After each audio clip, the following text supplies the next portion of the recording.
Bom dia pessoal, bom dia igreja. Vamos colocar em pé, vamos começar o nosso culto adorando ao Senhor, entregando a Ele a nossa adoração, nossa rendição.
Vai, vamos lá.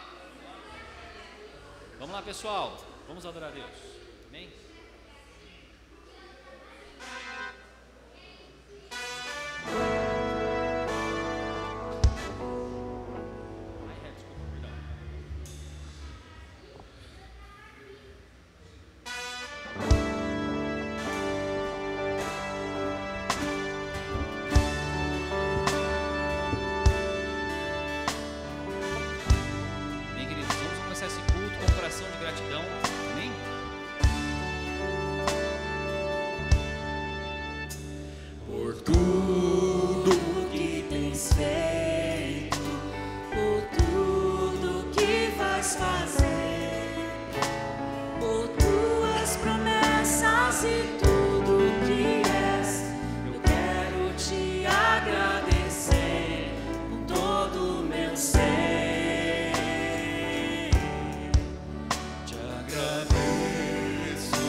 Te agradeço.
Obrigado pela salvação, ó Deus. Obrigado pelas misericórdias derramadas em nossas vidas todos os dias, ó Pai.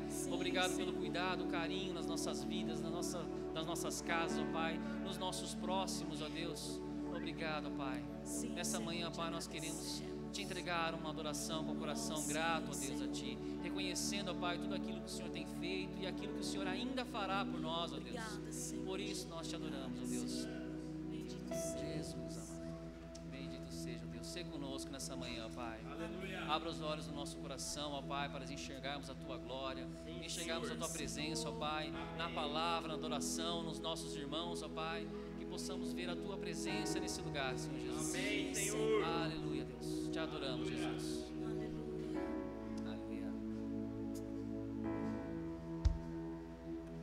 3, 4.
maravilhas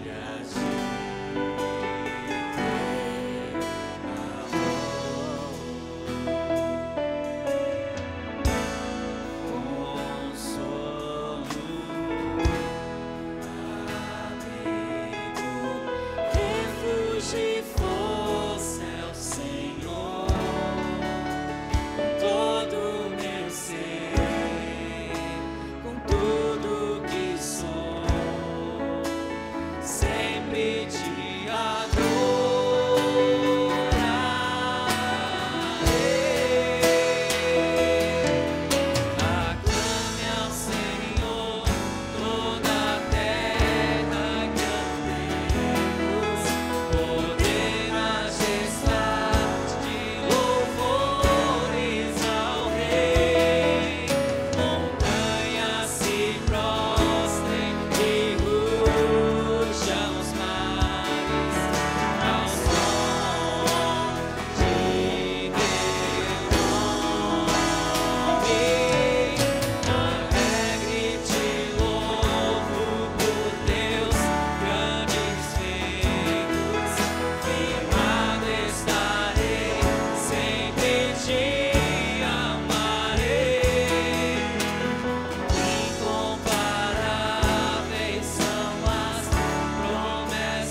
sobre si.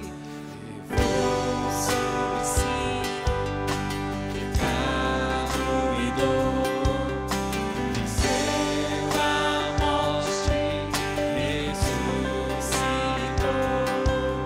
Um amor assim o mundo não conheceu.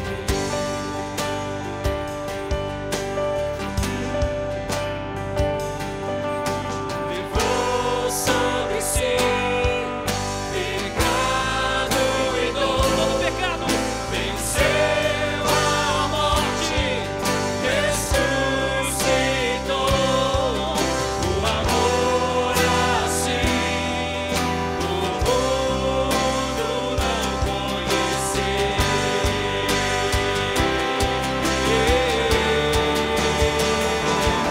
O altar de adoração seja sempre exaltado, Jesus, Filho de Deus. Deixou a sua glória, morreu em meu lugar. Jesus, Filho de Deus. No altar de adoração. O altar de adoração seja sempre exaltado, Jesus, Filho de Deus. Deixou a sua glória, morreu em meu lugar. Jesus, Filho de Deus. Tu és Jesus, Filho de Deus. Seja exaltado. Seja exaltado, engrandecido, seu nome é santo, poderoso é, e não há nada que apague o seu amor. Na cruz me libertou, na cruz me libertou. Seja exaltado, engrandecido, seu nome é santo, poderoso é, e não há nada que apague o seu amor. Na cruz me libertou, na cruz me libertou, na cruz me libertou, na cruz me libertou.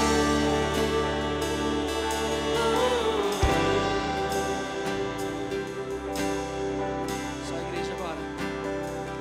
O altar de adoração seja sempre Declare bem forte. exaltado, Jesus, Filho de Deus. Deixou a sua glória, morreu em meu lugar. Jesus, Filho de Deus. Tu és Jesus, Filho de Deus. Tu és Jesus, Filho de Deus. Tu és Jesus. Amém. É verdade.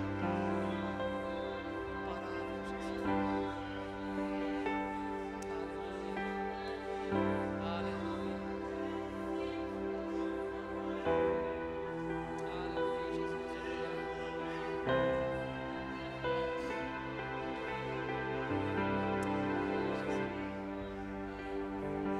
Aleluia.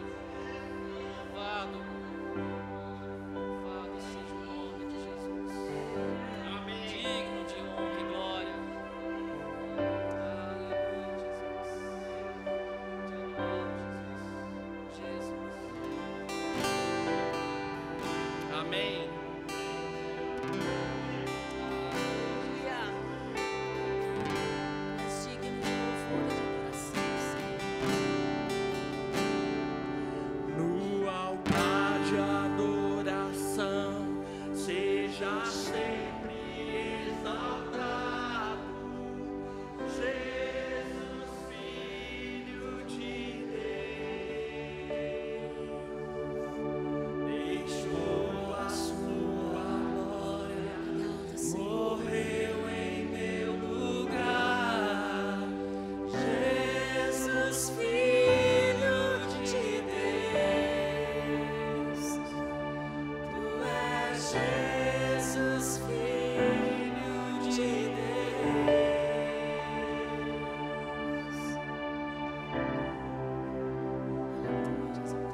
possa cantar ou falar, ó Pai, se comparará ao teu amor, ó Pai. Nada poderá explicar o teu amor, Jesus.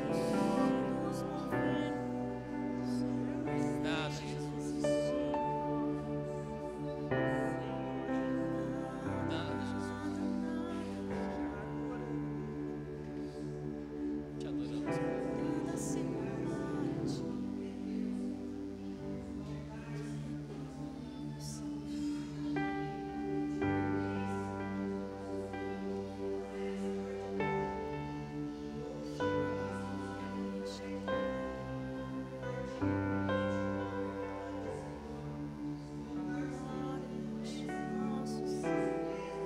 Verdade, Pai.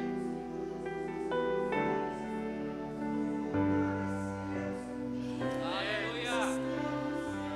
Aleluia. Aleluia. Amém. Só o Senhor é digno, Deus. Oh,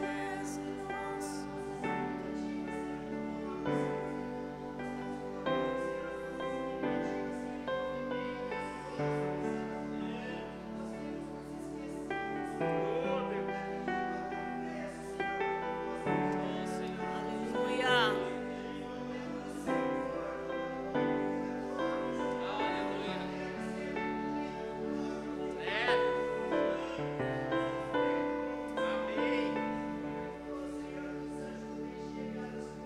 Deus.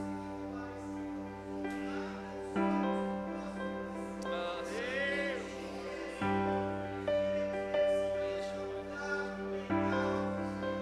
Deus.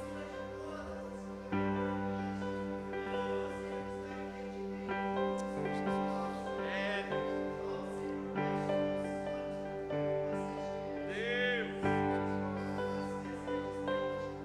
Amém, Sim, Jesus. Senhor.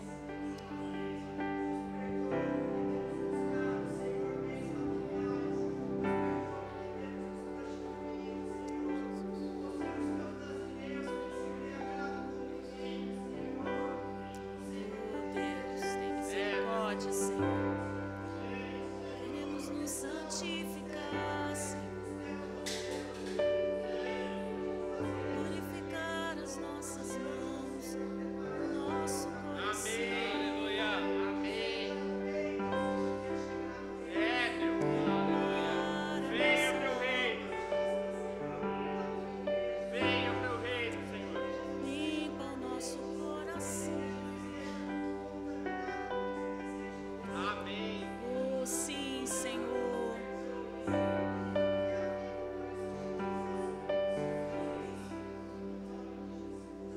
Aleluia. Amém. É isso, Deus. Amém, Senhor. É isso, Senhor. Nós queremos te adorar nessa manhã, Senhor. Nós queremos entregar a nossa vida mais uma vez ao Senhor nessa manhã, Jesus. Pai, obrigado pela tua presença no nosso meio. Obrigado porque o Senhor é um Deus fiel. Obrigado porque o Senhor é um Deus que fala, um Deus que se movimenta, um Deus que traz para perto do Senhor cada um de nós, Senhor. Obrigado, Que nós levantamos as nossas mãos e voz nessa manhã, Senhor, pedindo que o Senhor realmente trabalhe em cada um de nós, nas nossas casas, nas nossas famílias, Senhor, a fim de que sejamos o teu povo, Senhor, teu povo preparado, Senhor, para a tua boa obra, Senhor, preparado para servir o Senhor, Deus. Perdoa os nossos pecados, Senhor, perdoa aquilo que fazemos que é errado, Senhor, nós não queremos, nós queremos estar debaixo da tua graça, Senhor, debaixo da tua poderosa mão, Senhor. Louvado seja o nome de Jesus, louvado seja o nome de Jesus. Aleluia.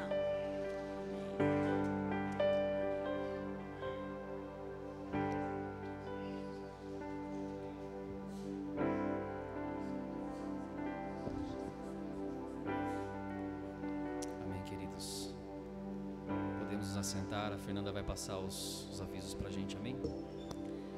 Amém. A paz do Senhor a todos. Antes de passar os recados, amor, você põe aqui na frente.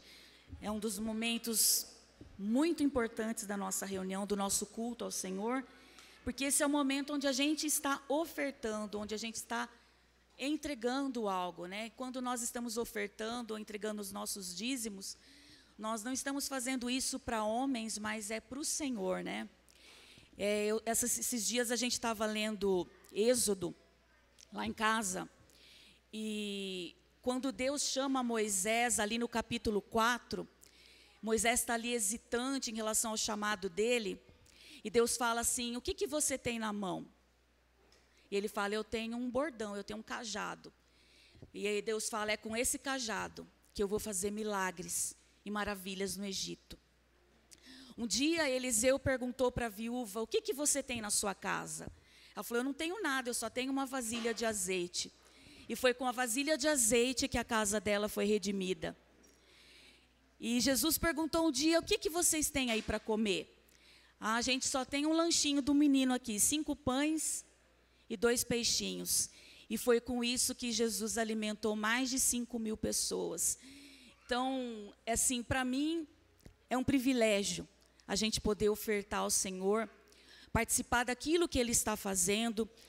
Ele não precisa dos nossos recursos financeiros, isso é um fato. Está escrito, Ele mesmo disse, eu sou o dono do ouro e da prata. Não existe nada que não seja do Senhor. Minha é a terra e tudo que nela há. O Senhor disse isso. Mas o Senhor nos convoca, nos chama a ofertarmos das nossas finanças, do nosso tempo, da nossa vida, de tudo que nós somos, mas das nossas finanças. Por quê? Porque Ele não quer nenhum outro Senhor concorrendo com o lugar que é dele no nosso coração. Então, dizimar e ofertar também é um discipulado para o nosso coração.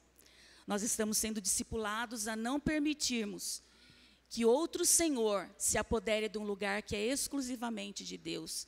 Então, venha com alegria, né? Eu sei que muitos já trouxeram aqui, que Deus continue abençoando as suas finanças e que o Senhor multiplique isso. Nós podemos dar graças ao Senhor, porque nós temos homens aqui, isso eu posso testemunhar. Eu comecei a participar de perto das reuniões de diretoria, eu tinha 23 anos, quando Wagner me chamou para compor. E até hoje eu acompanho de perto. E eu aprendi muito nesses anos. Eu estou com 47, gente, são 24 anos caminhando junto da diretoria. E são pessoas honestas, pessoas que têm temor do Senhor no coração. E eu aprendi com essas pessoas a ter temor, a ter zelo pelas coisas do Senhor e a ter um coração generoso. Então, eu devo tudo isso à vida da igreja. Amém? Nós temos aqui o Pix, para quem quiser fazer por Pix, fique à vontade. E agora os nossos recados. Já começaram as aulas das crianças, eu queria ressaltar isso. Crianças e adolescentes já estão em aula, foi feita uma reunião de planejamento, tem toda uma estrutura, todo um planejamento do ano, de tudo que as professoras e professores estão planejando, estão ensinando. Então, eu falo para você, traga seu filho, traga sua filha, a reunião de adolescentes, a reunião das crianças, porque isso é importantíssimo, né? Eu nunca deixo de testemunhar que eu cresci nesse ambiente. Então, eu não quero que os meus filhos cresçam fora desse ambiente, né? Então, muitas crianças, muitos adolescentes não têm comparecido. Eu peço que vocês pensem seriamente nisso. O envolvimento da vida da criança na igreja começa na reunião deles, né? Eu fui professora, meus alunos estão todos por aí, e foi isso que eu ensinei para eles, né? Vocês estão aqui aprendendo e servindo o Senhor. Então, os nossos filhos, eles vêm para a reunião deles para aprender do Senhor e para servir o Senhor. Amém? Não deixe de trazer. Todo sábado, às 5 horas da tarde. Os pequenos grupos, obviamente, continuam durante a semana. E nós vamos ter a reunião de homens dia 15 de fevereiro. Homens, não deixem de participar. É a primeira reunião do ano. É a primeira reunião extraordinária, né, Isaac, do ano? E vai ser de homens, né? O Senhor tem grandes planos, grandes coisas para fazer através do sacerdócio do homem. Amém? E dia 2, nosso culto com ceia. E vai ter café da manhã. Eu queria só falar algo que meu esposo pediu para falar. Depois, quem quiser visitar lá embaixo, a primeira sala das crianças, que é a sala da Alexandra, já está equipada com as mesinhas e com as cadeiras. E as 2 salas já estão com ventilador. Uma deu um problema no ventilador, teve que fazer a troca. Logo vão fazer a instalação do 3º ventilador. E um ventilador aqui na cozinha, né? Então, tudo isso é resultado de um esforço conjunto, das ofertas, dos dízimos, porque essa casa aqui é nossa, a casa do Senhor, é a nossa casa comum, e nós estamos cuidando dela. Então, que você continue crendo, você continue investindo, você continue participando, porque nós somos o corpo de Cristo. Amém?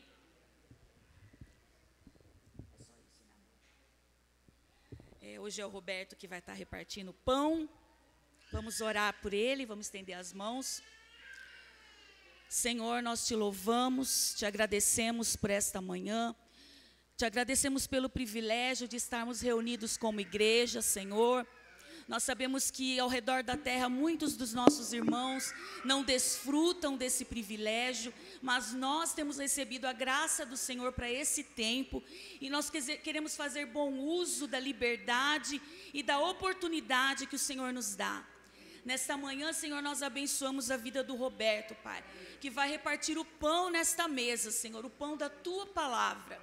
Usa a sua vida, usa a sua boca, usa, Senhor, o seu coração para ministrar, que tudo aquilo que nós temos colocado diante do Senhor, como alvo, como propósito, como um clamor pela Tua igreja, pelo Teu reino, o Senhor possa usar a vida do Roberto para compartilhar, para, Senhor, animar, para encorajar, e até para exortar, se for preciso, Senhor.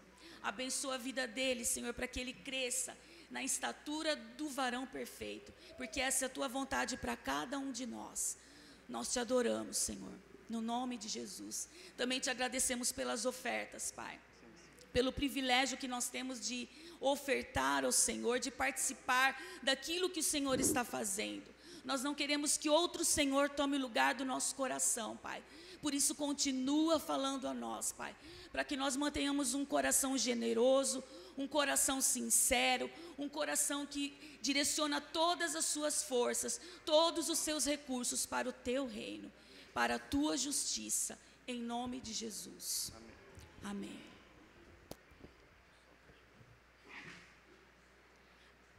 As crianças vão descer com a tia Maiara hoje. Tia Maiara. Bom dia, irmãos. Muito feliz de estar aqui hoje, depois de algum tempo já, faz alguns meses já que hoje eu vou trazer uma palavra para a gente compartilhar aqui. Só me ajeitar aqui que eu vou tentar usar a Bíblia no celular aqui, que fica mais prático para pegar os versículos. Apesar de que a letra está pequena aqui, mas eu vou tentar. Eu peço para os meninos também que vão colocando os versículos. Hoje a gente está lá com o Davi, né? Obrigado. Que a gente vai colocando, aí o pessoal vai acompanhando os versículos, né? Fica mais prático. Bom, a gente teve aqui um louvor muito fervoroso, né? Sentimos a presença do Espírito e colocou a gente nas orações finais, principalmente, né? No lugar que a gente deve estar, né? Debaixo, na presença de Deus, diante do altar, né? Rendidos, submissos, entregues, né? Dependentes do Senhor. Então é isso que eu quero trazer hoje, uma palavra para a igreja, né? Sempre quando eu procuro trazer algo assim que me afeta individualmente, afeta a minha casa, mas afeta também a igreja como um corpo, né? E a gente tem que falar de unidade, tá? Eu não vou falar no sentido de levantar só um problema, mas a gente tem que falar do que Deus fala sobre unidade, do que é a unidade, e de fazer uma sondagem nas nossas vidas, aqui na nossa comunidade, na nossa congregação, de como a gente tem vivido, né? Algumas questões iniciais, né, que eu queria trazer. Primeiro, deixar claro, em primeiro lugar, queria fosse projetado, aí vocês vão acompanhando, Hebreus 4, 12. Hebreus 4:12, fala sobre a palavra de Deus, né? O que eu só quero dar essa introdução para dizer o seguinte, Hebreus 4:12, isso mesmo. Porque a palavra é viva e eficaz. Então, tudo que eu procuro trazer, eu vou me basear na palavra, tá? Então, às vezes a gente traz coisas pessoais, conhecimentos pessoais, pensamentos, mas eu sempre procuro buscar na palavra para a gente, porque a palavra é isso. Quando a gente usa, faz uso, se apropria da palavra, ela vai produzir um efeito, né? Porque ela é viva e eficaz. Então, tudo que eu trouxer aqui, eu vou procurar me embasar na palavra. Voltando ao tema, assim, da questão da unidade, a gente vê que a gente está numa sociedade muito estranha, né? É uma sociedade... Sempre, na realidade, o mundo sempre teve problemas, né, de relacionamento, de sociedades, sociedades divididas, guerras. Mas, hoje em dia, a gente vive numa sociedade individualista. É estranho, porque, ao mesmo tempo que é uma sociedade muito individualista, que esquece, que procura afastar a pessoa de Deus, de Jesus, o conceito de igreja, o conceito de corpo de Cristo, é uma sociedade que relativiza muita coisa, uma sociedade sem temor, né? Ao mesmo tempo, há um movimento de tentar unificar o mundo, ou seja, um movimento que alguns falam de globalismo, outros falam nova ordem mundial, e aí vocês podem pesquisar depois sobre isso. Globalização seria uma rede de comércio mundial, né? Globalismo tem mais a ver com conceitos, com filosofias, com pensamento comum, né? Isso envolve muito a área da ecologia, muito a área da saúde, muita área de comportamento, né? Então, há movimentos que querem unificar o pensamento mundial, só que não é em torno de Deus. A gente percebe que não é isso, né? A gente percebe que esse propósito não está baseado na palavra de Deus, não está baseado na igreja. Muito pelo contrário, ele quer destruir valores cristãos, valores que a gente preza, valores que vieram durante todo o passar dos séculos sendo cultivados, né? Então, a gente percebe que há um movimento tentando unificar uma oposição a Deus, um movimento que procura unificar, agir em unidade, mesmo que às vezes tenha uma aparente bondade ou boas intenções, mas a gente sabe que tem pessoas por trás com outras intenções, que o poder que move, a economia que move, e entre outras coisas, né? Então, baseando nesse conceito assim, de unidade, de propósito comum, a gente percebe também, né, que quando as pessoas se organizam, se unem em torno de um propósito, aquilo funciona de certa forma, né? A gente vive, a gente precisa, né? Um time de futebol bem entrosado é um time que vai alcançar resultados.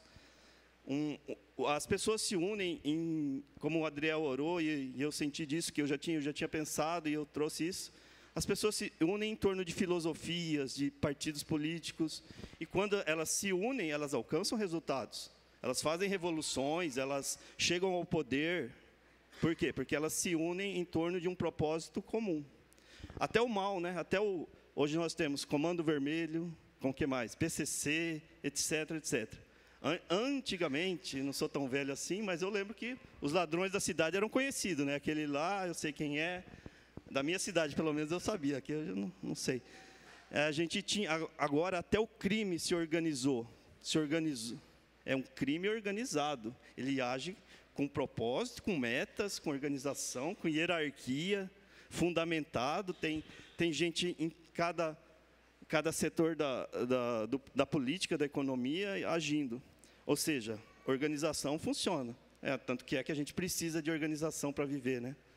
Nosso quarto, nossa casa, nossa cozinha, nosso trabalho precisa de organização. O quarto do Kevin precisa de organização, né? Não? No momento não está muito legal, mas precisa, né? Isso é um princípio divino, é um princípio de Deus. Deus criou o mundo organizado. Ele fez as coisas, né? A ordem do universo. Desde a ordem do universo até o funcionamento de uma colmeia, né? Vocês percebem, já viram, né, a colmeia, como ela funciona, o formigueiro, como ele funciona organizado, até como funciona o universo totalmente organizado. Então, esse princípio de unidade, de andar no mesmo propósito, de uma forma organizada, é importante e é indispensável, né? Vamos dizer que assim, é indispensável para que a gente cresça, para que a igreja cresça. E aí, a gente olhando para a igreja, o que é a igreja? Vamos lá, o versículo que eu vou usar é Efésios 2, 19. Efésios 2, 19.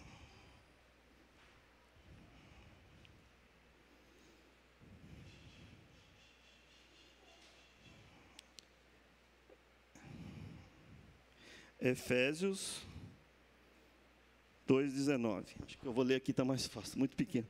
Assim, pois não sois mais estrangeiros, nem forasteiros, antes sois concidadãos dos santos e membros da família de Deus. Ou seja, aqui está tendo uma definição de igreja. A igreja é uma família.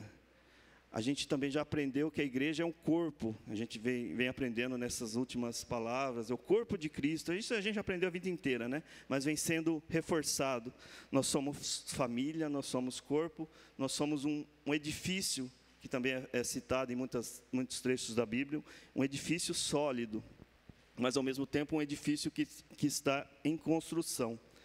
E eu quero separar aqui, eu separei 3 passagens da Bíblia para a gente ler, e nós vamos meditando sobre elas, para a gente tentar entender esse conceito de como funciona o povo em unidade, às vezes com um bom propósito, às vezes com um propósito ruim. Primeira passagem que eu quero trazer para vocês é um texto conhecido, mas está lá em Gênesis 11, vamos lá, Gênesis 11, de 1 a 9, Gênesis 11, de 1 a 9. Quem já ouviu falar da Torre de Babel, né? Acho que todo mundo já conhece. Quem não conhece, é interessante estudar essa passagem, que ela acontece ali logo pós, né, dilúvio, né? Depois de alguns anos, algumas gerações, o povo já estava com esse pensamento, né? E alguns dos descendentes de Noé se organizam, né?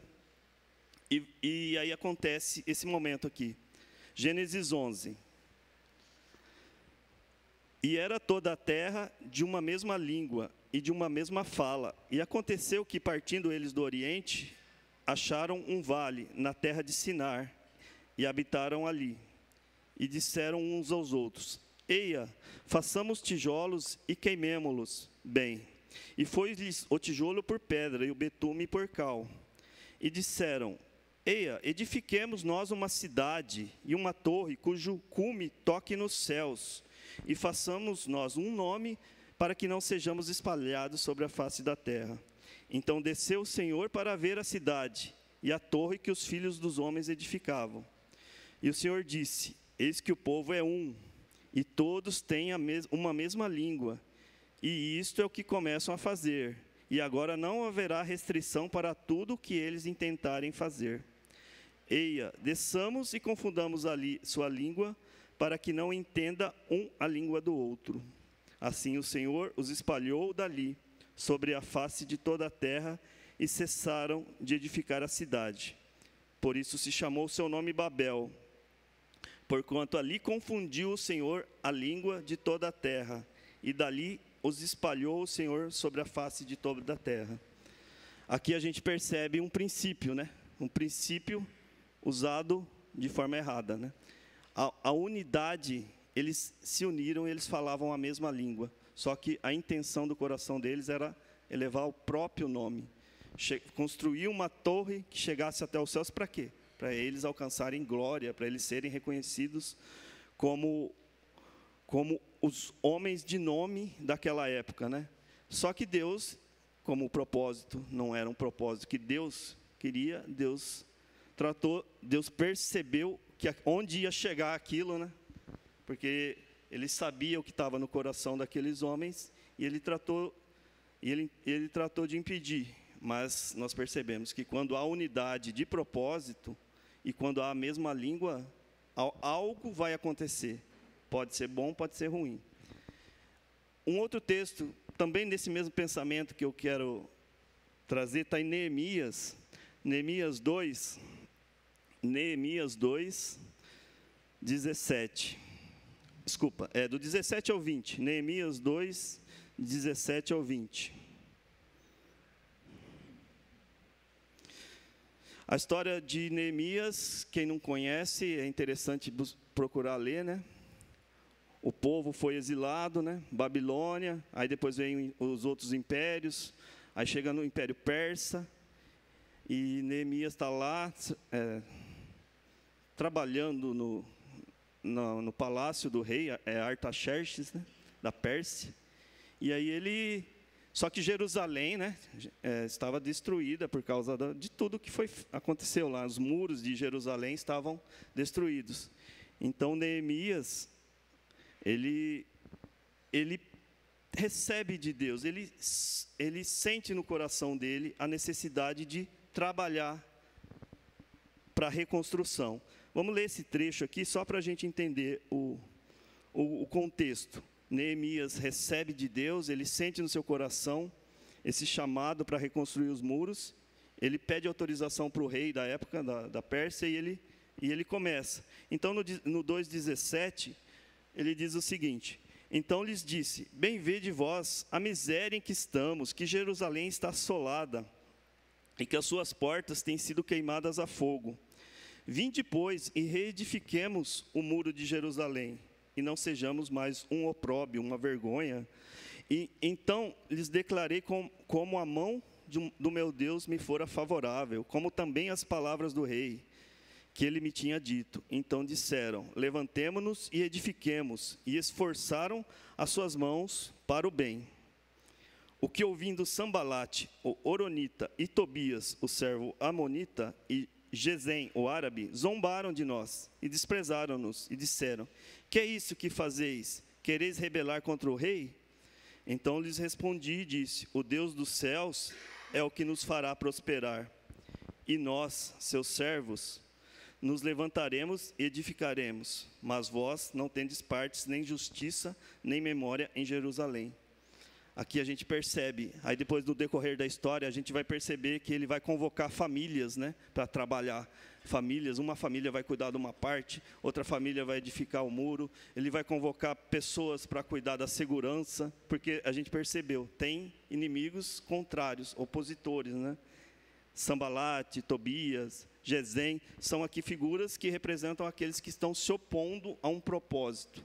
Eles se levantaram para se opor a um propósito divino, né? Um propósito de Deus, reconstruir os muros. Aqui é uma construção, podemos dizer assim, uma construção física, mas que aponta para o espiritual, né? Porque eles se uniram debaixo de um propósito divino, e um coração debaixo de um propósito divino, como ele diz aqui, Deus faz prosperar. E tanto é que eles conseguiram, eles prosperaram, apesar de todos os impedimentos. Então, esse também é um exemplo que a Bíblia traz, né, de um povo, de um movimento organizado debaixo de um propósito de Deus, né? E o terceiro exemplo aqui que eu quero trazer, que é o exemplo que fala muito para a igreja, né, que é o texto mais usado para falar de unidade da igreja, assim, que eu sinto, é o Atos 2, 42 e 47, né? Atos 2, 42 e 47, que vai falar de como a igreja era, né? A igreja primitiva, né? Como ela agia. Será que ela começou com facções, com divisões? Será que ela começou com filosofias erradas? Será que ela começou com individualismo? Não, a igreja dos apóstolos era o seguinte, 2,42. Ela perseverava na doutrina dos apóstolos e na comunhão, e no partir do pão e nas orações. E em toda a alma havia temor, e muitas maravilhas e sinais se faziam pelos apóstolos. E todos que criam estavam juntos e tinham tudo em comum. E vendiam suas propriedades e bem e repartiam com todos, segundo cada um havia de mister. E perseverando unânimes todos os dias no templo e partindo pão em casa, comiam juntos com alegria e singeleza de coração, louvando a Deus e caindo na graça de todo o povo. E todos os dias acrescentava o Senhor à igreja aqueles que se haviam de salvar. Aqui a gente vê o funcionamento em unidade da igreja, debaixo de princípios corretos, debaixo da doutrina dos apóstolos, na comunhão, nas orações. E como havia unidade de propósito fundamentada nos princípios corretos, Deus acrescentava àquela igreja aqueles que haviam de se salvar. Ela contava, né, com a alegria, com a simpatia do povo. E não que não havia também opositores aqui, os próprios Império Romano, os próprios judeus, alguns que se opuseram ao surgimento e ao crescimento da igreja, mas fundamentada em princípios corretos, ela prosperava, ela foi crescendo tanto que nós estamos aqui hoje, né? Porque Deus permitiu, esse é o plano de Deus, né? Que a igreja haja debaixo de princípios que façam com que ela cresça, com que ela se expanda, que ela seja espalhada, que o mundo todo conheça o Evangelho, né? E essa é a vontade de Deus, né? Nós somos um corpo de Cristo, né? Que eu queria citar aqui também. E nós temos um chamado hoje, aqui como congregação local. Nós percebemos na história, né? Eu citei 3 momentos aqui que um momento ali que Deus impediu, um momento que o povo judeu conseguiu o seu propósito com a reconstrução dos muros, e um outro momento que a igreja ali primitiva começou. Hoje nós estamos vivendo o nosso momento, o nosso chamado, o nosso propósito. Mas os princípios desse propósito são os mesmos. Espalhar, ser instrumento para espalhar o Evangelho, para evangelizar, para que o reino de Deus seja conhecido. Nós devemos agir em unidade como corpo, debaixo dos princípios de Deus, para que isso aconteça.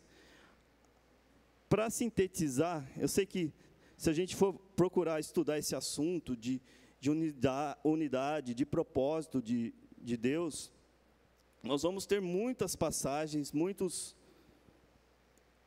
versículos que vão falar sobre isso. Mas eu procurei, para a gente fazer uma análise aqui, seja uma análise individual, como anda a minha pessoa, como anda a minha casa, e como anda o corpo, como anda essa congregação, como nós temos andado. Será que nós estamos olhando para esse propósito, entendendo esse propósito de Deus, ou será que nós temos perdido alguma coisa? Então eu elenquei seis características que revelam uma igreja que anda segundo o propósito de unidade de Deus. Mas, ao mesmo tempo, também eu elenquei 6 impedimentos, 6 empecilhos que atuam contra essa vontade de Deus. Sejam eles fora da igreja, sejam eles individualmente, mas são coisas que a gente precisa ponderar. Quando a gente tem uma característica positiva, uma coisa a ser feita, a gente precisa analisar qual é o oposto daquilo. Será que aquilo está influenciando a minha vida? Será que o fato positivo que eu quero alcançar está sendo atrapalhado por alguma coisa? Então, é nesse sentido que eu quero dizer. São 6 itens, depois eu fiz um resuminho, só um slide só, mas aí depois a gente passa, tá? Primeiro item, vamos lembrando daquelas passagens que a gente teve, Babel, Neemias e a igreja primitiva. Um ponto que pode ser um empecilho para que uma igreja cresça em unidade de propósito é a comunicação ruim, porque o que Deus usou para impedir que o propósito da torre seguisse em frente? Ele confundiu a língua. E aí, nesse sentido, se a gente olhar ao contrário, né, um coração disposto a ouvir, a conversar, ele vai fazer com que uma comunicação ocorra de forma saudável, natural. uma comunicação ruim, ruídos no sentido de eu falo uma coisa, a pessoa às vezes não entendeu o que eu quis dizer, mas aquilo gera uma reação que não é a reação que eu queria gerar. Então, uma comunicação ruim é um empecilho para que uma igreja ande em unidade de propósito. E para isso, a gente precisa ter um coração disposto a ouvir. Vamos colocar lá Tiago 1,19. Tiago 1,19. Tiago 1,19.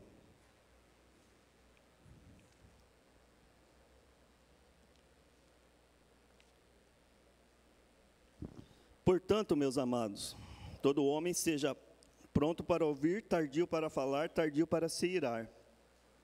Para que a gente tenha uma boa comunicação, a gente precisa ouvir e a gente precisa ter um coração disposto, um coração humilde. Às vezes a gente precisa se render, estar disposto a perdoar. Muitas vezes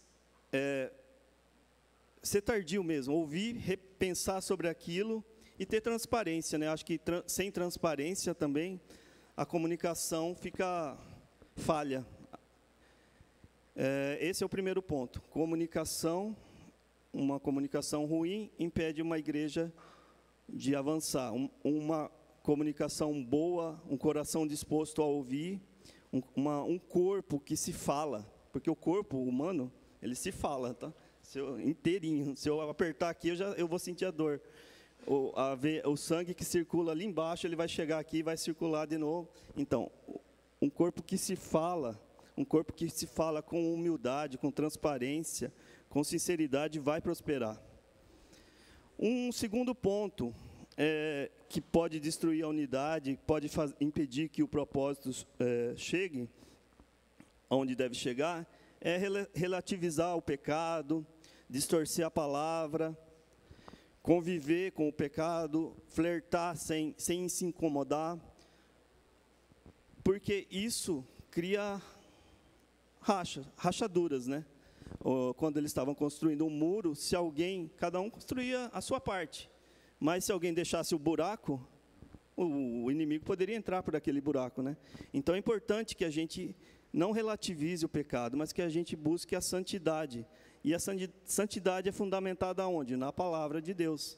Tanto é que a gente leu no texto, né, de Atos, perseverar na doutrina dos apóstolos. Qual é a doutrina? A doutrina que eles aprenderam com Jesus, não é nenhuma outra. Então, a gente percebeu, por exemplo, quando a serpente primeiro ela enganou Eva, né? Depois Adão. Por quê? Ela distorceu a palavra, né?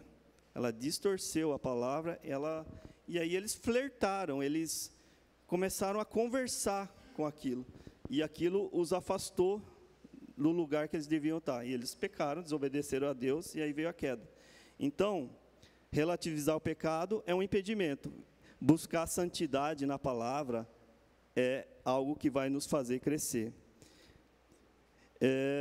Eu queria ler também 1 Pedro 1:15.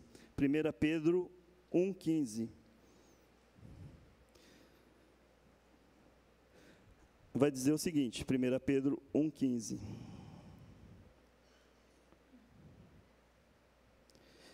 Dizem que esse versículo aqui é o único é o único time que Deus mandou torcer, né? Já ouviram, perceberam isso? Mas assim como é santo, aquele que o chamou, sejam santos. Vocês também, não se falou, sejam Coríntias, sejam santos, não. Só tem um que Deus mandou, sejam santos. Olha, se alguém falar que é mentira.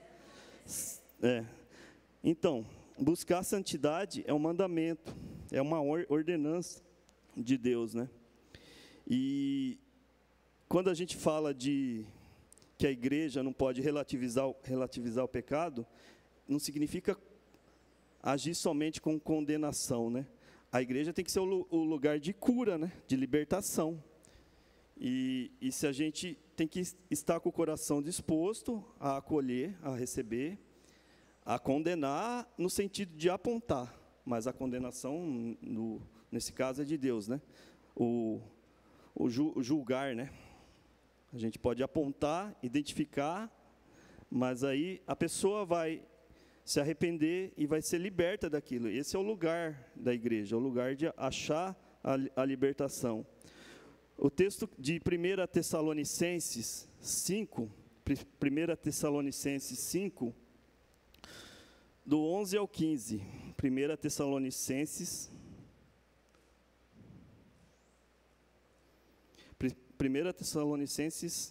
5.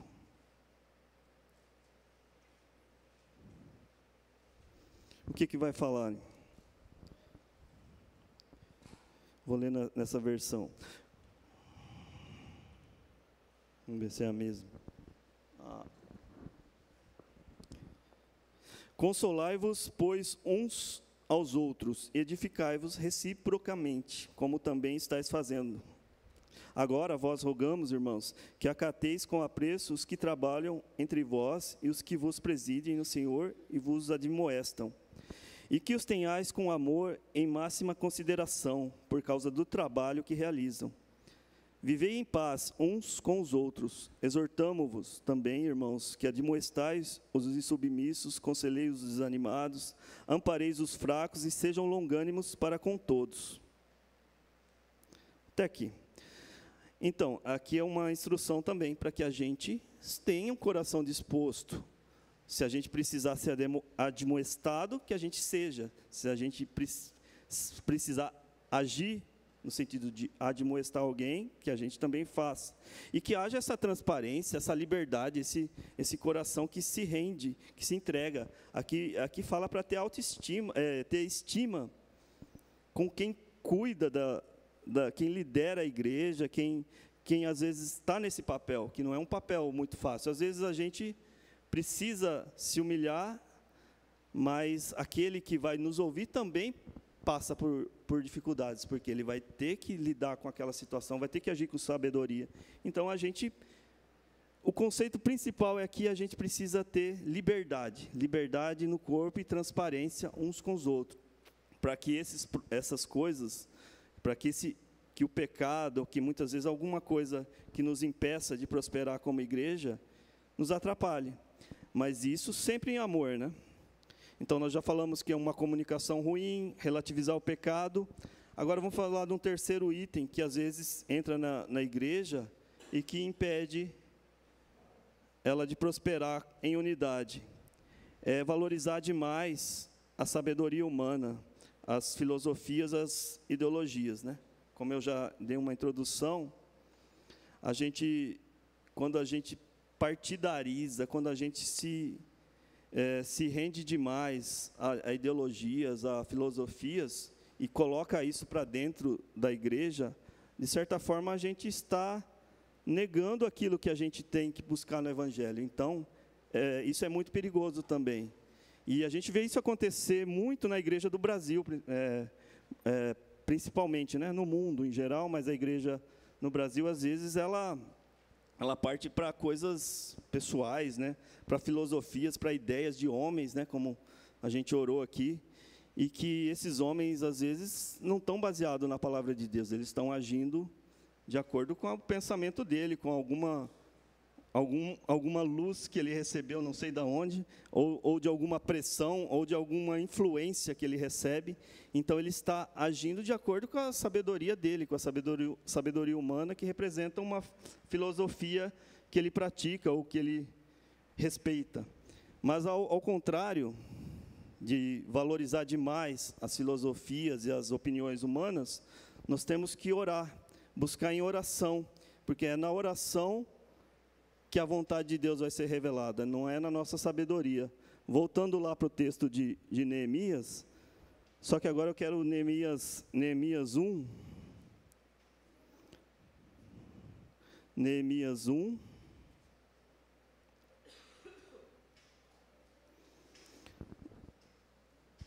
Perceba, Neemias identificou uma situação, né? Vamos ler Neemias 1, do 1 ao 11. Neemias 1. Achou, Vitória? Vou começar lendo. para a gente entender aqui, vou ler esse texto e tentem pensar nesse conceito de sabedoria humana e de oração. As palavras de Neemias, filhos de Acalias, e sucedeu no mês de Quisleve, no ano 20º, estando em Suzã, a fortaleza. Que vejo Anani, um dos meus irmãos, ele e alguns de Judá, e perguntei-lhes pelos judeus que escaparam e que restaram do cativeiro e acerca de Jerusalém. E disseram-me: os restantes que ficaram do cativeiro, lá na província, estão em grande miséria e desprezo, e o muro de Jerusalém fendido e as suas portas queimadas a fogo. E sucedeu que, ouvindo eu estas palavras, assentei-me e chorei, e lamentei por alguns dias. Estive jejuando e orando perante o Deus dos céus. E disse: ah, Senhor Deus dos céus, Deus grande e terrível, que guarda a aliança e a benignidade para com aqueles que o amam e guardam seus mandamentos.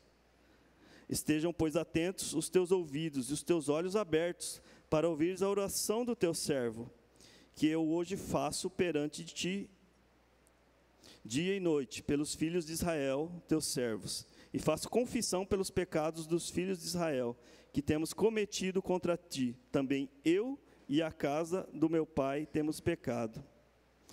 De todo nos corrompemos contra ti, e não guardamos os mandamentos, nem os estatutos, nem os juízos que ordenaste a Moisés, teu servo. Lembra-te, pois, da palavra que ordenaste a Moisés, teu servo, dizendo: vós transgredireis e vos espalhareis entre os povos. E vós vos convertereis a mim e guardarei os meus mandamentos e os cumprireis. Então, ainda que os vossos rejeitados estejam na extremidade do céu, de lá os ajuntarei e os trarei ao lugar que tenho escolhido para ali fazer habitar o meu nome. Eles são teus servos e o teu povo, que resgataste com a tua grande força e com a tua forte mão. Ah, Senhor, estejam, pois, atentos os teus ouvidos à oração do teu servo e à oração dos teus servos que desejam temer o teu nome. E faze prosperar hoje o teu servo e dá-lhe graça perante este homem. Então eu era copeiro do rei. Aqui, Neemias, ele ouve falar da situação.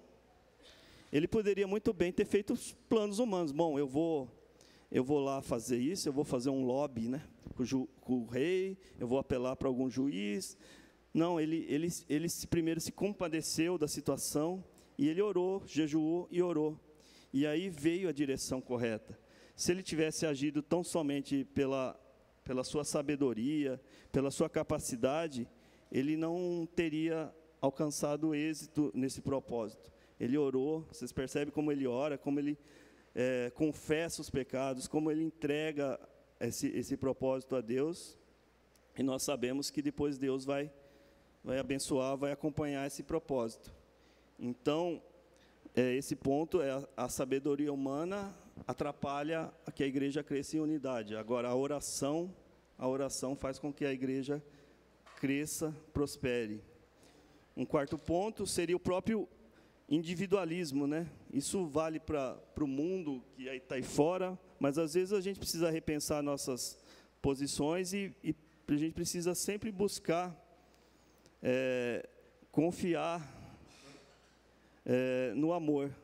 Quando a gente age com individualismo, de certa forma, a gente pode estar sendo egoísta. Eu posso estar sendo egoísta em querer fazer as coisas que eu acho que eu deva fazer, e posso até alcançar algum êxito nisso, mas quando a gente fala de igreja, a gente precisa agir como corpo.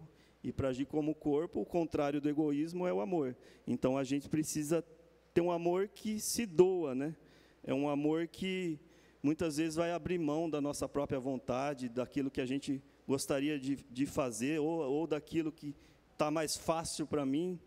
E a gente precisa confiar. A igreja, a congregação, esse corpo, precisa ser um lugar de confiança no amor. Eu preciso confiar que o Arcelino, o Domingos, vão me amar a ponto de me ajudar naquilo que eu estou precisando. E eu confio nisso. E aí todo mundo precisa viver esse ambiente. A gente não pode viver separados, a gente não pode... Cada um tem suas vidas, seus trabalhos, seus planos, mas como corpo, como igreja, a gente precisa confiar no amor que existe no outro para comigo, entendeu? Eu preciso confiar que quando eu precisar, eu tenho certeza que alguém lá da igreja, lá do corpo, vai me ajudar. E vamos colocar 1 Coríntios 13, que resume como que teria que ser o amor, né? Vamos só do 4 ao 7. 1 Coríntios 13, do 4 ao 7. 1 Coríntios 13. Eu repito bastante que é para ela pegar lá, tá? Senão ela... Pegou, Vitória? Isso, também. 1 Coríntios. Esse texto muito conhecido do amor, né? O amor é sofredor, é benigno. O amor não é invejoso, o amor não trata com leviandade, não se soberbece.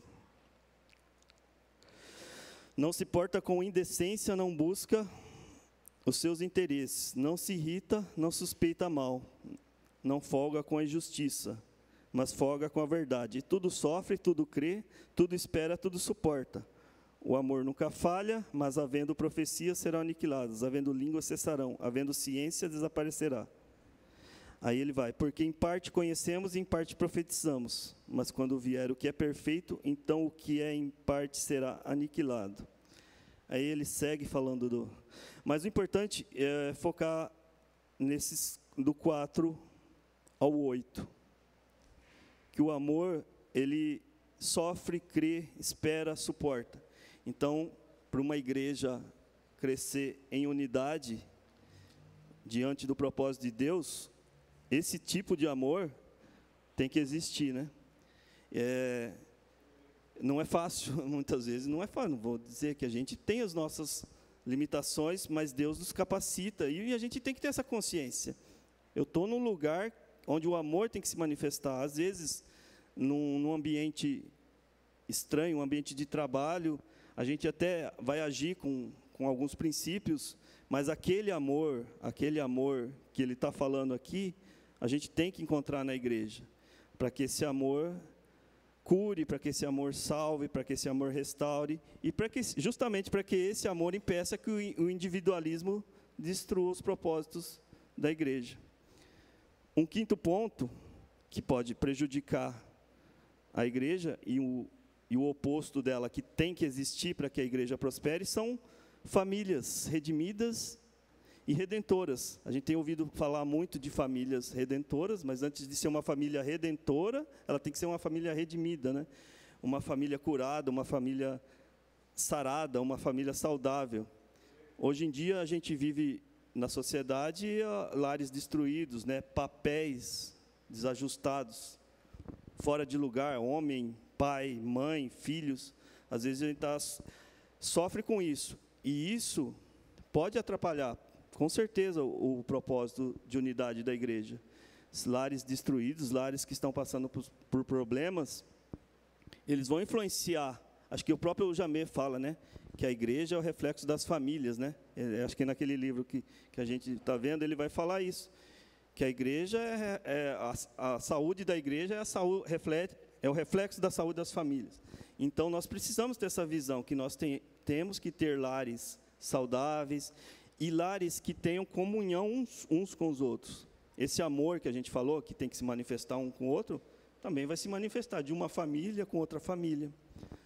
Às vezes o meu problema individual serve de luz para um problema que também acontece em outra família, e assim por diante. Então, lá em Atos, né, a gente percebeu, no que a gente leu, voltando aos 3 textos lá, eles partiam o pão de casa em casa, havia comunhão. E a gente sabe que a sociedade hoje é diferente, a gente vive realidades, a gente trabalha longe, às vezes fica 10 horas fora de casa, é uma outra realidade, mas esse conceito de família tem que ser valorizado, é indispensável, né? Sem famílias redimidas, famílias capacitadas, famílias preparadas para agir como famílias redentoras, a igreja não vai crescer, porque é a porta de entrada, né, dos salvos, né? Percebe lá, eles iam sendo acrescentados, logo em seguida que ele falou que as famílias compartilhavam. Então, é uma porta de entrada. Às vezes a gente espera que Não que não vá acontecer, que a gente transmite no YouTube, aconteceu, né? Alguém assistiu, viu e foi alcançado. Às vezes alguém passa na rua e entra aqui, mas a porta principal que Deus usa são as famílias, né? E a nossa casa é o lugar que tem que estar apto, é o lugar que tem que estar preparado para agir dessa forma. Tem que haver o quê? Transparência, coração doador, coração que ama, perdão, respeito, tudo isso. O sexto ponto, já para concluir os itens, é o que pode atrapalhar a igreja e o que deve existir para que a igreja prospere. O que deve existir é a presença do Espírito Santo. Sem a presença do Espírito Santo, a igreja não vai prosperar. Se a igreja não se encher do Espírito Santo, se a igreja não voltar aos dons, se a igreja não voltar a praticar esse princípio, e a igreja vai travar, vai crescer, porque para isso que o Espírito Santo foi derramado, né? Vamos ler lá Atos 1:8. Atos 1:8, que também é o texto conhecido na descida do Espírito Santo. Atos 1:8, recebereis a virtude, ou poder do Espírito Santo que há de vir sobre vós, e ser-me-eis testemunhas, tanto em Jerusalém, como em toda a Judéia e Samaria, até os confins da terra. É o Espírito Santo que nos capacita. E a gente tem que ter consciência de que só pela nossa sabedoria humana, sem a presença do Espírito, eu ouvi o Jamê falando ontem, ele falou, né, que eles acham que a igreja precisa voltar a praticar os dons, né, exercer os dons, e que a igreja não pode ser só cerebral, só teórica, só filosófica. A igreja precisa exercer os dons, porque é a realidade. Nós vivemos uma guerra espiritual. Nós estamos aqui, carne e osso, mas há uma guerra espiritual. E se a gente muitas vezes esquecer disso, a igreja cai. Se a igreja agir simplesmente pela sua carnalidade e pela sua inteligência, nós vamos cair e nós não vamos prosperar. Já diz que o inimigo anda ao derredor, né? A palavra diz, com engano, com sutileza, com astúcias, e isso é no nível espiritual. Por isso a gente precisa ser cheio do Espírito Santo, para ter poder, para exercitar os dons, para que isso seja um instrumento de crescimento da igreja. Então, vamos partindo já para a conclusão, para elencar para vocês. Eu pedi aqui, Vitória, o Jô deixou um resuminho aí, só um slide, isso mesmo.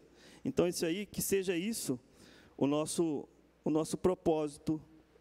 Apagou? Voltou. O nosso propósito esse ano. Eu sei que eu estou falando aqui é um resumo, mas tudo que a gente fala, cabe julgamento, cabe questionamento, então a gente está sempre disposto a isso. Mas, baseado no que eu consegui resumir aqui, que a gente seja, e como igreja, vamos pensar assim, eu quero ser como pessoa esse ano 2005, eu quero que a minha casa seja assim, e eu quero que essa congregação, que essa parte aqui do corpo seja assim, que a gente seja uma igreja que tenha compaixão e acolhimento, uma igreja que receba o perdido, que acolha, que aponte, que o conduza para a salvação, mas uma igreja que tenha essa compaixão e esse acolhimento. É uma igreja que busca a santidade e princípios que estão na palavra, né?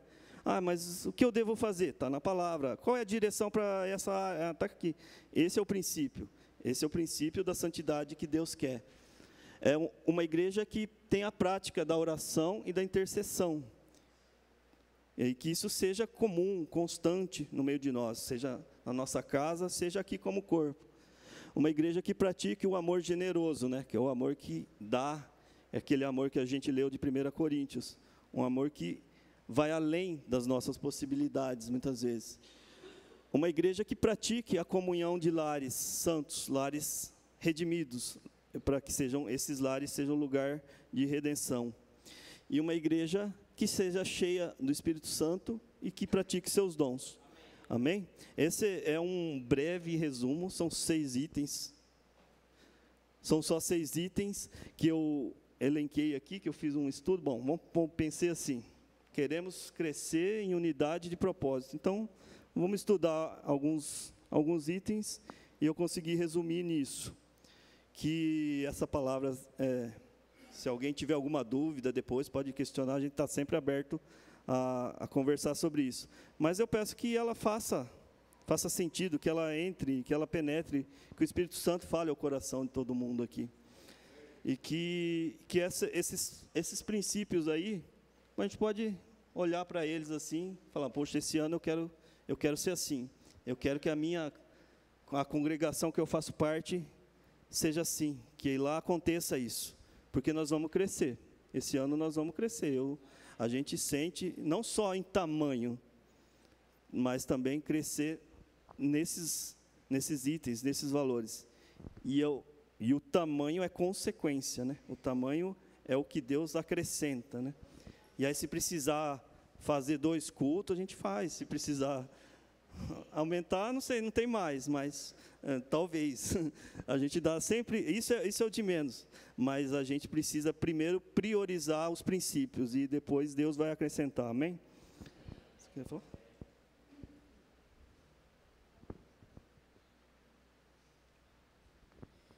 Só queria falar 2 coisinhas que eu senti no meu coração enquanto a gente ouvia. A primeira delas, quando o Roberto estava falando sobre a reconstrução dos muros de Jerusalém, né? Nós somos pais, nós temos nossos filhos, nós temos a nossa casa, né? E todo mundo aqui, como casal, como família, sabe que o maior desejo do nosso coração é a salvação dos nossos filhos, é que os nossos filhos cresçam nos caminhos do Senhor, que a nossa casa prospere, que a gente vá bem nas coisas de Deus. Mas eu senti no meu coração que Deus, Ele falou assim para mim, isso não é uma coisa que termina só em você, na sua casa, porque cada família era responsável por construir uma parte do muro, que era a parte que estava na frente da casa dela. Só que aquela parte do muro fazia parte de um muro enorme. E quando a minha casa vai bem, ela não vai bem para que eu fique feliz, mas ela vai bem por causa do muro. A gente nunca pode esquecer que, embora a gente trabalhe pelo bem da nossa casa, esse bem que eu faço na minha casa, ele deve atingir todo o muro, né? Eu não posso pensar só no meu benefício interno, mas tudo que eu fizer para que os meus filhos, para que a minha casa vá bem nas coisas de Deus, é por causa do muro. Então, a gente, às vezes, eu vou dar um exemplo, assim, bem banal, né? Sou mãe de 2 adolescentes, né? Uma já adolescente e um pré-adolescente. E, obviamente, vocês sabem que eu pego no pé deles, né? E coloco os princípios de Deus e vou falando. E uma das falas que, às vezes, eu uso muito, porque é o que eu ouvi também quando eu era criança, vocês precisam ser exemplo para as pessoas, porque vocês carregam o nome de Jesus, né? Então, não é só para que eles cresçam bem no caminho do Senhor, mas para que eles continuem testemunhando, né? Nós somos chamados para ser testemunhas, né? Então, é sempre pensando no muro todo, né? Nós fazemos parte do muro. E quando projetou o texto de 1 Coríntios 13 ali, a gente vê as características do amor. E às vezes a gente é meio etéreo, meio... como é que fala? A gente fica só no mundo dos sentimentos, imaginando esse amor, um negócio que vem lá de dentro e que faz com que eu não me irrite facilmente. Ai, meu Deus, como eu queria isso. Que a gente não procure só o nosso próprio interesse, mas Jesus fala, eu dou um mandamento para vocês, é que vocês amem. Amar não é um sentimento simplesmente, mas a primeira coisa que amar é um mandamento. Então ali estava escrito, põe em 1 Coríntios 13 lá para mim, Vitória, do 4 a 8, que foi do 4 a 8, né, que você colocou.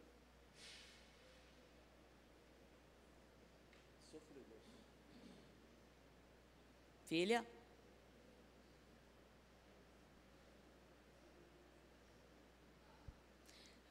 1 Coríntios 13, do 4 ao 8. O amor é sofredor.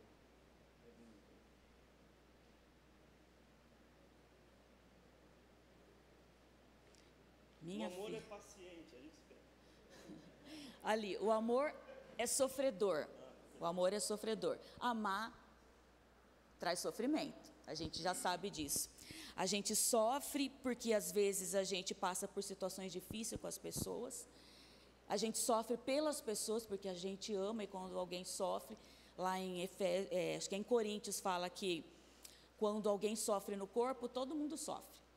E quando alguém é exaltado, todo mundo fica feliz junto, né?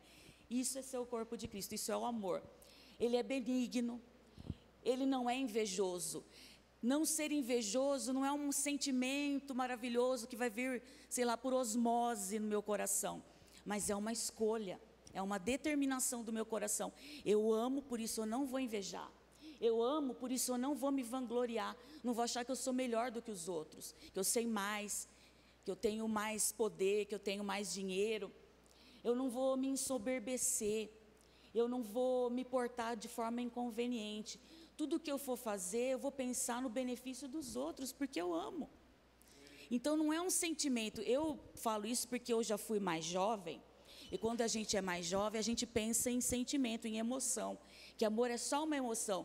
E aí se você fala assim, mas eu não sinto isso, você não se dispõe a fazer.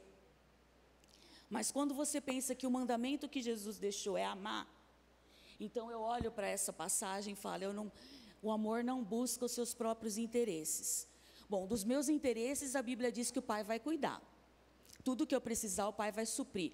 Agora eu olho para a vida dos meus irmãos e falo, o que os meus irmãos estão precisando? Quais são os interesses dos meus irmãos? Tem alguém precisando de alguma coisa? De uma palavra, de uma ajuda? De um incentivo? Precisa que eu vá junto no médico? Precisa que eu vá fazer uma matrícula na escola por causa dos filhos? Eu vou buscar os interesses dos meus irmãos, né? Então, o amor tem que ser prático. Né? O Roberto gosta muito de coisas práticas, né? A gente sempre conversa, como é que eu vou fazer para que isso seja realidade na minha vida? Que não seja só uma coisa que eu falo e só falo. Falar é fácil, mas assim, olhem para essa passagem de Coríntios como algo que vai além das suas emoções. Na medida que você obedece, o Senhor vai acrescentar aquilo que você precisa sentir, tá bom? É isso que eu queria compartilhar. Amém. Vou dar uma conclusão. Opa, disposição.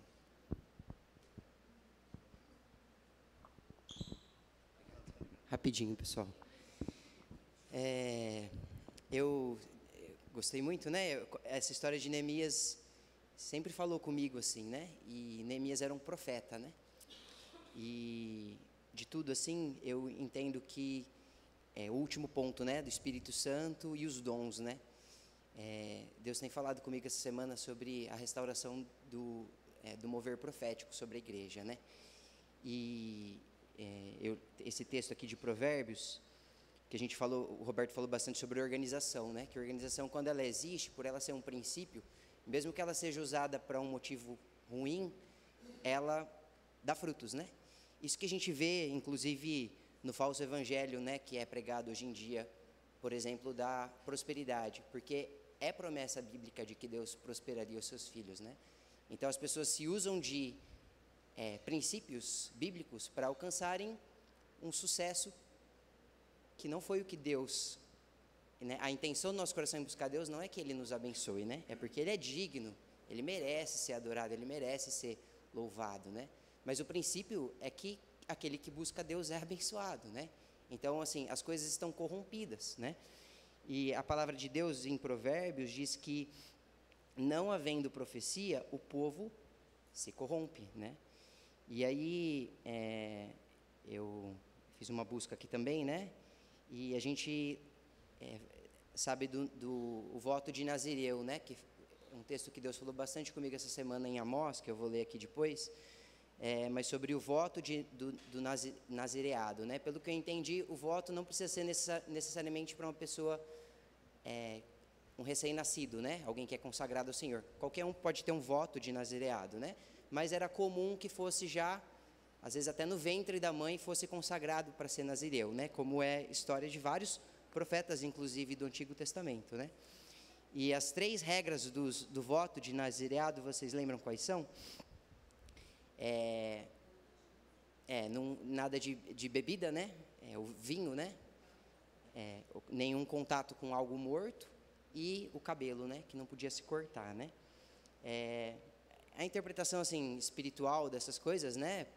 Pode ser diversas assim, mas a parte do vinho principalmente, o vinho fala sobre as seduções, né? Da carne, né? Sobre os desejos humanos, né? E um dos votos do nazireado era esse, né? Que não houvesse um relacionamento com as tentações desse mundo, né? Talvez do cabelo esteja falando aí em relação a alguma coisa, né? Sobre a bênção de Deus, aquilo, né? Que não deve ser cortado, né? Aquilo que a gente ouviu dos nossos pais, considerar aquilo que Deus está fazendo, o processo, né? E o da morte, né, de não tocar em nada que é impuro, nada que é morto, né, nada que não foi feito para o Senhor, né? Então esses são os votos do nazireu. E aqui fala assim, ó, o ministério profético desempenha um papel fundamental na edificação e orientação da igreja, conforme destacado em várias passagens bíblicas. O apóstolo Paulo enfatiza que quem profetiza o faz para edificação, encorajamento e consolação. Além disso, ele afirma que quem profetiza edifica a igreja, ressaltando a importância desse dom para o fortalecimento da comunidade cristã.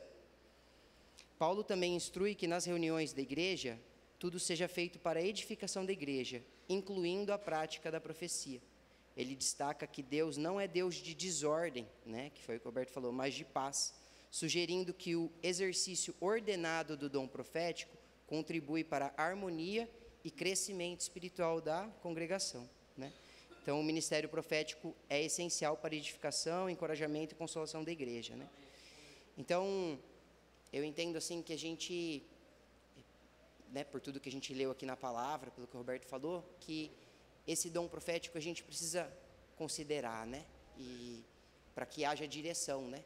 A direção é que fez com que a reconstrução dos muros fosse bem sucedida, né? Então, é uma direção que vem de Deus para o caminhar do povo, ela é essencial, né? Porque se não houver a profecia, o povo se corrompe, né? E aí eu quero ler o texto de Amós, que é forte, assim, mas eu acredito que a gente precisa, é a palavra de Deus, né? Acho que a gente precisa considerar, a gente sabe aqui na nossa comunidade que muitos dos meus irmãos, né, da minha idade, foram consagrados ao Senhor como nazireus, né? Ou estou errado, né? Só que cadê eles, né? Então a gente não pode fechar os nossos olhos para isso e querer crescer. É ótimo a gente querer crescer, não estou falando que é errado, mas Deus quer resgatar essas pessoas. Eu sinto um peso por eles. Eles são nazireus, eles têm um propósito em Deus tremendo, né? De edificação da igreja, inclusive, né? A gente não pode fechar os nossos olhos para isso. E eu sei que existem muitos pais aqui que sofrem por causa disso. E não foi o que a gente sonhou, não foi o que vocês sonharam lá atrás para os seus filhos, quando vocês consagraram eles ao Senhor, né? A gente precisa falar disso, porque isso quer dizer que faltou palavra profética, faltou direção. É isso, entende? Mas não é, eu não estou falando isso para vocês carregarem um peso, eu estou falando isso como uma exortação de Deus em amor, para que nós tomemos posse daquilo que Deus prometeu para a gente, né? E Amós fala assim: escolhi alguns dos seus filhos para serem profetas e outros para serem nazireus. Não foi isso mesmo que eu fiz? Mas vocês dão vinho aos nazireus e proíbem os profetas de anunciarem a minha mensagem. E aí ele fala de castigos. Dar vinho aos nazireus e aos profetas é desejar para os nossos filhos as seduções dessa terra. Então, eu falo isso porque hoje eu tenho os meus filhos, e é uma luta constante, porque eu quero poder dar um convênio para eles, eu quero poder dar uma escola legal para eles, Eu quero que eles possam falar inglês, eu quero que eles estudem, eu quero isso para eles. Só que o meu desejo que eles conheçam o Senhor tem que ser muito, muito maior do que essas coisas que o mundo proporciona. Eu não quero que eles se embriaguem com vinho. E eu sei que é difícil, irmãos, porque a gente vive numa sociedade que pressiona a gente de que coisas são importantes, de que posses são importantes. E eu não estou falando que você não deve se preocupar com nada disso. Eu só estou dizendo que nós não podemos que essas seduções nos corrompam e corrompam os nossos filhos. Então, é isso, esse texto é para a gente refletir, né? Escolhi alguns dos seus filhos, e Deus ainda escolhe hoje os nossos filhos, né? Para serem nazireus e profetas, e outros, uns aos nazireus e outros a profetas. Não foi isso mesmo que eu fiz? Mas vocês dão vinho aos nazireus e proíbem os profetas de anunciar a minha mensagem. Então, que a gente possa também ter essa mudança de mentalidade, né? Que meu pai comentou, acho que no grupo dele aí, caseiro, surgiu essa conversa, essa mudança de mentalidade. Se Deus não abrir os nossos olhos espirituais para a gente ver de uma forma espiritual a vida dos nossos filhos, o que é ser bem-sucedido para Deus em relação aos nossos filhos, se a gente não tiver essa mudança de visão, se nós trouxermos eles na igreja, mas durante a semana ensinarmos eles valores que são muito mais importantes na nossa vida prática do que a palavra de Deus, a presença de Deus, a gente, infelizmente, está dando vinho aos nossos filhos. Então, é só uma exortação para que a gente possa consertar isso, restaurar esse ministério profético, para que Deus nos abençoe e nós possamos ter filhos que cumprem esse voto, né, de nazireu e de profetas do Senhor. Amém? Amém. Vamos ter um tempo aqui para encerrar. Muito obrigado, irmãos. Amém.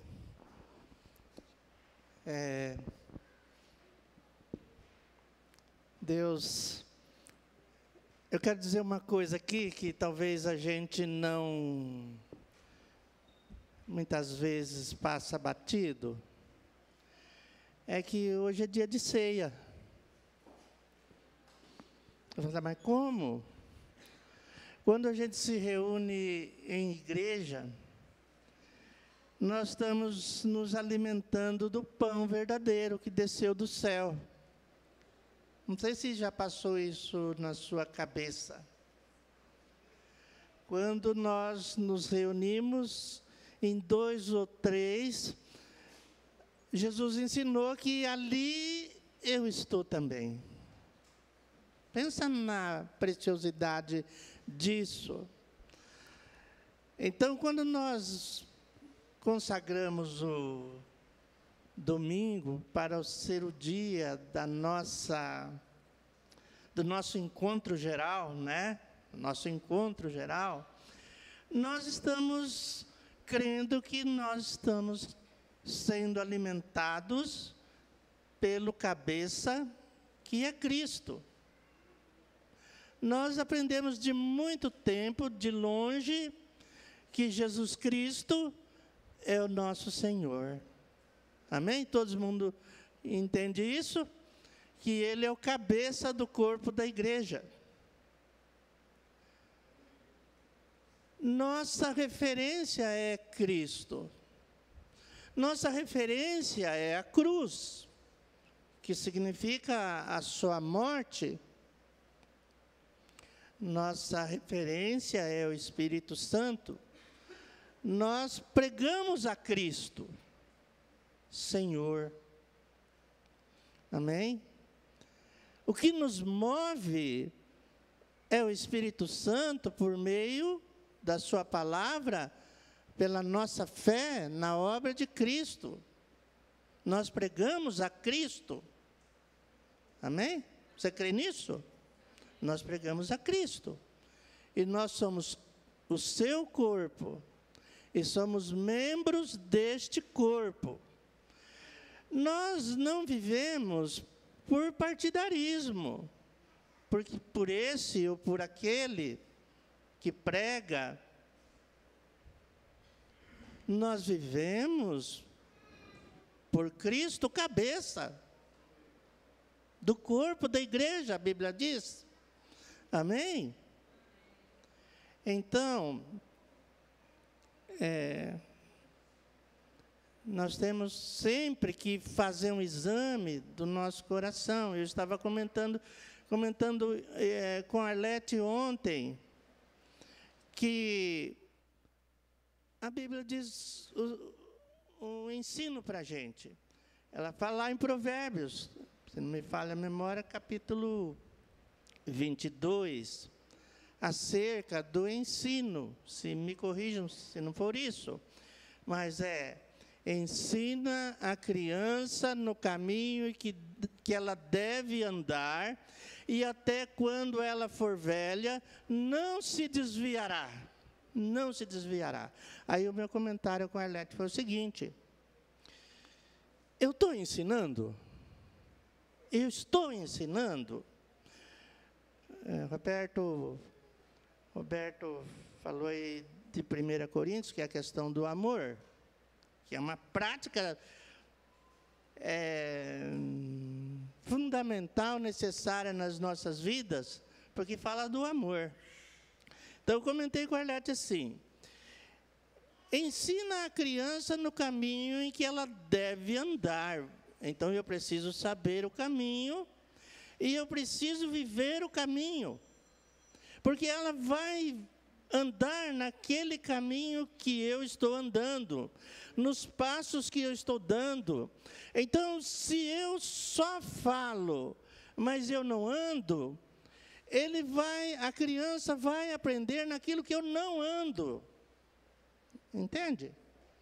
Então, eu preciso andar.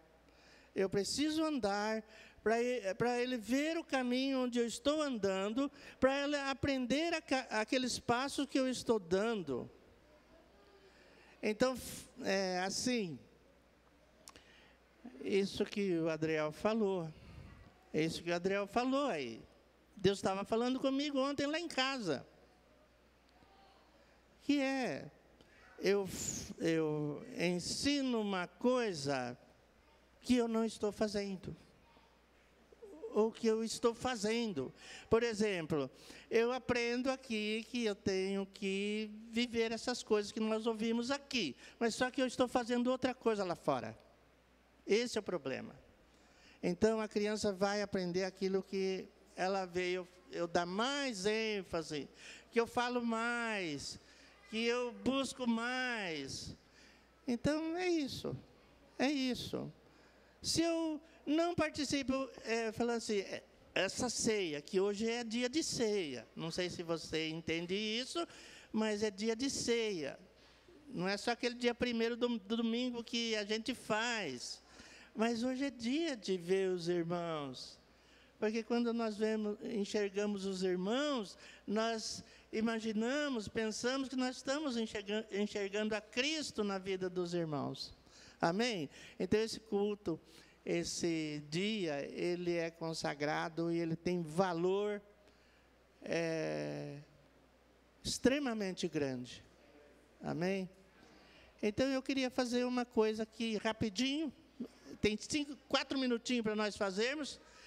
Vamos nos levantar. Roberto pediu que eu orasse aqui. Vamos sair do nosso lugar. Vamos encostar na parede. Cada um de nós aí. Pode vir até aqui, até a minha aqui. Pode vir até a minha aqui.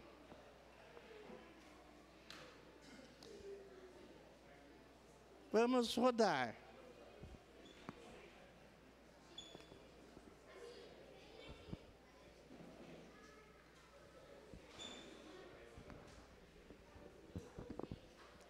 Amém.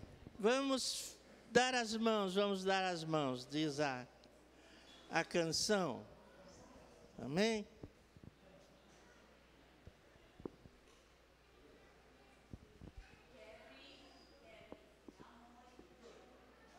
Tem alguém?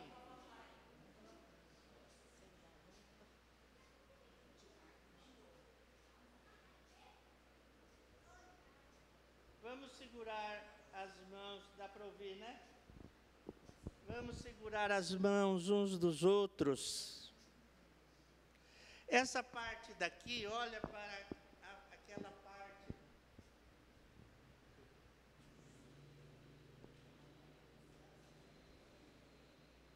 Eu não gosto muito de falar assim, ai, que família linda, né?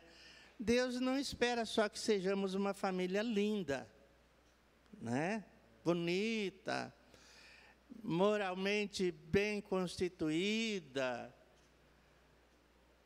né? Às vezes a gente olha para o emprego que tem, o dinheiro que tem, o cargo que exerce, o que faz na sociedade, mas não é isso que Deus está preocupado. Amém?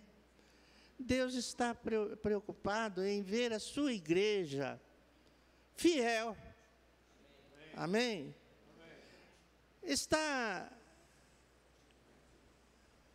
Eu não sei se Deus se preocupa, né? Mas eu acho que Deus tem anseios em cumprir a sua palavra nas nossas vidas. Amém? E quando nós relevamos as coisas principais, aquilo que Deus tem nos ensinado ao longo do tempo. No meu caso, 44 anos. E eu estou naquele mesmo lugar, vivendo daquele mesmo jeito, sem deixar a palavra tocar o meu coração e mudar minha vida. Eu estou em falta. Eu estou em falta. Então eu tenho que prosseguir. Amém, irmãos? Nós temos que prosseguir e tomar um posicionamento olhando um para os outros. Amém? O quanto é importante cada vida aqui, ou o quanto não é importante cada vida aqui, para que eu viva do meu jeito, segundo a minha filosofia, segundo aquilo que eu acho, né? Mas devemos andar no temor do Senhor. Amém? No temor do Senhor. Eu tenho que temer a Deus. Quando eu pensar em ficar em casa, eu tenho que pensar se é justo. Eu tenho que pensar se é justo. Entende? Eu tenho que pensar se eu estou sendo justo com meus irmãos, que também labutam lá na vida, trabalhando, né, se entregando. Eu tenho que ser justo com ele, que acorda de manhã cedo, mesmo cansado, mesmo muitas vezes doente, e ele participa aqui conosco. Amém? Amém? Isso é para todos nós. Amém. E quando eu pensar em falar de um irmão, eu preciso lembrar desse grupo, que eu sou parte integral dele. Amém? Eu creio que Deus quer mudar a nossa vida, amém? Porque eu não sou muito chegado a isso, mas somos um grupo bonito. Amém?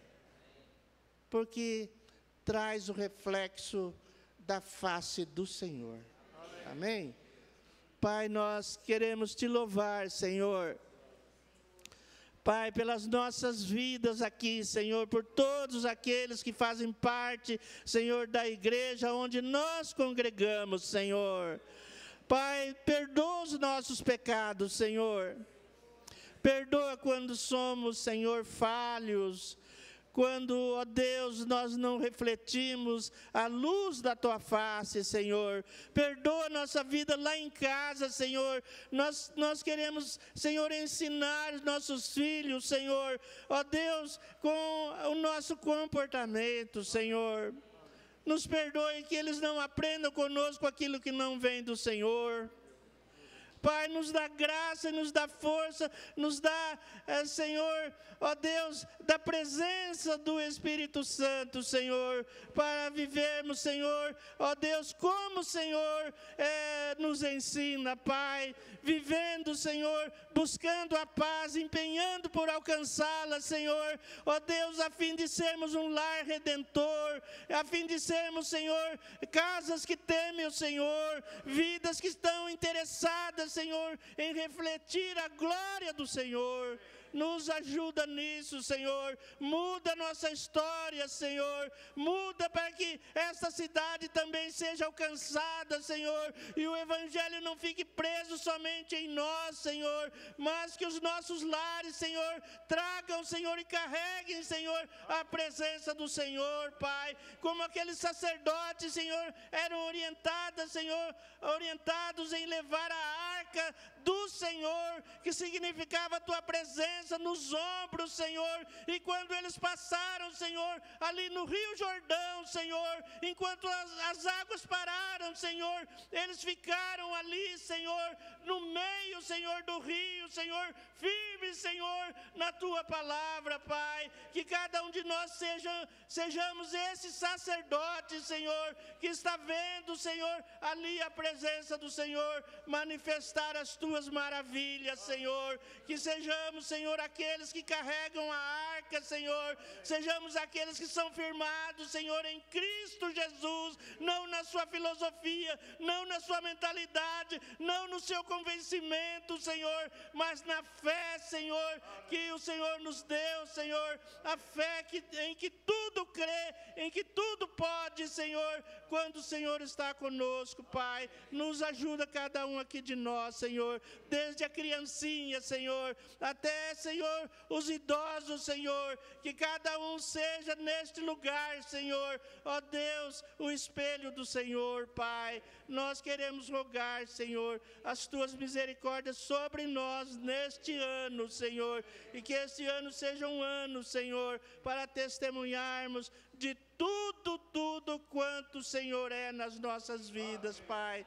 Abençoa, Senhor, nossas vidas como igreja, como corpo do Senhor, Pai, em nome de Jesus, para a tua glória, Senhor, para o teu louvor, Senhor, em nome do Pai, do Filho e do Espírito Santo, Senhor. Nós queremos nos consagrar a ti, Senhor, em nome de Jesus, Pai. Amém, Senhor. Amém. Amém. Deus abençoe, irmãos. Vamos nos lembrar disso.